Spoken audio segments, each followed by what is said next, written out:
Hey, it's Blake at DD Audio. This is the quick start guide for the DSI-X2. We also have a more in-depth version in the manual itself. First off, download the app. It's linked on the product page, or you can search DD Audio in your app store. Next, power on the DSI-X2, connect to it through the Bluetooth menu on your phone, open the DSI-X2 app, select the menu on the top right. Under Devices, select the DSI-X2 in the menu. The Bluetooth light on your DSI-X2 should turn solid blue when fully connected.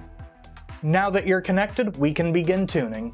Go to the Input/Output section. You'll be able to select which inputs you want to use. We've got RCA inputs with both 2-channel and 4-channel options, or you can just use the Bluetooth input. Next, crossovers. First, decide what crossovers you want on each channel. For the vast majority of applications, 24 dB per octave Linkwitz-Riley is the best option. So that's what I would default to just about any time, and I wouldn't have them within 2 octaves of each other. So let's say I want a 120 Hz 24 dB per octave Linkwitz-Riley crossover. First, toggle the switch to turn on the high pass and low pass, then make your selections under the type, slope, and frequency.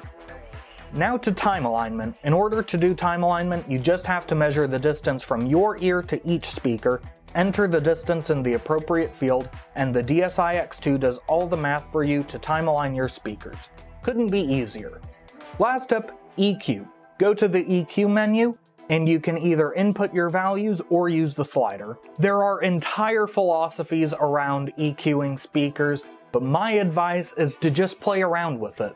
Listen to some music, see if anything bothers you or if anything jumps out at you. Go and mess around with the EQ, see if you can solve it. Listen to some more music. Listen, tweak.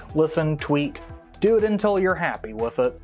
I probably wouldn't do more than like 20 or 30 minutes at a time. Your ears start getting fatigued. And there's a lot more you can do in regards to EQ with measurement mics and ear training and such. But my advice to start out with is just play around with it. You can dig into that rabbit hole if you want. There are a ton of great resources online for you.